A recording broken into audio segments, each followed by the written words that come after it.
Hello students. तो हम लोग आज लॉयड मिरर के बारे में बात करेंगे।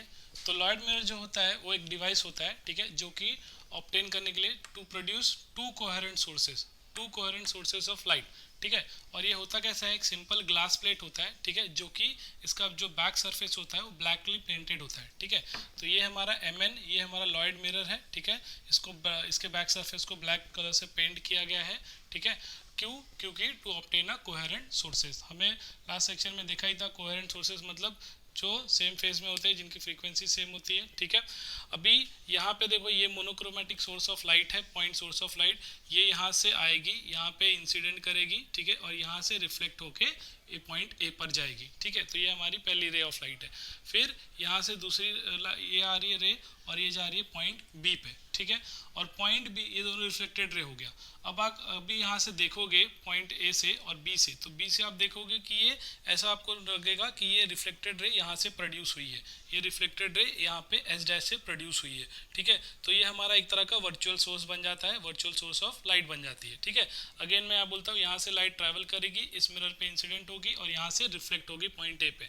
सिमिलरली ये भी लाइट यहाँ से ट्रैवल करेगी, इस मिरर पे यहाँ पे एच पे ये होगी, इंसिडेंट होगी, यहाँ से रिफ्लेक्ट होकर बी पर जाएगी, और बी से हमें ऐसे लगेगा कि ये यहाँ एच डैश से आई हुई है। तो ये हमारा वर्चुअल सोर्स ऑफ लाइट हो जाएगा, ठीक है, वर्चुअल रे हो जाएगा या वर्चुअल इमेज हो जाएगा, ठीक है। और इस सोर्स से दोनों के बीच में जो डिस्टेंस होगा हमारा होगा स्मॉल डी, और ये जो एस है, ये यहाँ से स्क्रीन का डिस्टेंस हो जाएगा कैपिटल डी, ठीक है। अब ये जब स्क्रीन पे जाएगी तो ये दोनों सोर्स हो गए। अब ये दोनों सोर्स आगे जाके स्क्रीन पे क्या करने वाले हैं, ये इंटरफेयर करेंगे, इंटरफेयर करके या तो कंस्ट्रक्टिव इंटरफेरेंस बनाएंगे या तो डिस्ट्रक्टिव इंटरफेरेंस बनाएंगे। तो कंस्ट्रक्टिव इंटरफेरेंस बनाएंगे तो हमें पता ही है कि क्रस्ट पे होगा, ट्रफ पे होगा, और रिजल्टेंट वेव क्या होगा, यहाँ पे कंस्ट्रक्टिव इंटरफेरेंस होगा और हमें ब्राइट फ्रिंजेस मिलेंगे। वैसे ही जब क्रस्ट ट्रफ पे जाएगा, ट्रफ क्रस्ट पे जाएगा, तो हमें पता है डिस्ट्रक्टिव इंटरफेरेंस होगा और हमें यहाँ पे डार्क फ्रिंज मिलेगी। तो ये अल्टरनेट डार्क और ब्राइट फ्रिंज प्रोड्यूस हो जाएगी, और ये हमारा टू सोर्स है, इससे हमें अल्टरनेट डार्क और ब्राइट फ्रिंज प्रोड्यूस हो जाएगी। तो ये फ्रिंजेस ऑब्टेन करने के लिए और ये कोहेरेंट सोर्स के लिए ही हमें ये लॉयड मिरर हम यूज़ करते हैं।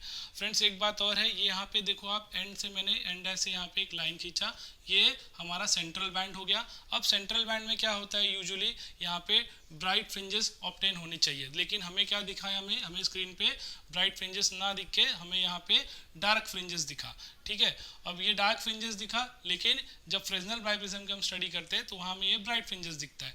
तो हमने क्या किया, इस स्क्रीन को हमने मूव करा के यहाँ एन पे लाके रखा, एन पोजीशन पे लाके रखा। क्योंकि हमें ब्राइट फ्रिंज यहाँ पे ऑब्टेन होगा कि नहीं देखने के लिए। लेकिन फ्रेंड, यहाँ पे भी सरप्राइजिंग रिजल्ट आया, यहाँ पे भी ब्राइट फ्रिंज हमें नहीं मिला, जबकि हमें डार्क फ्रिंज मिला।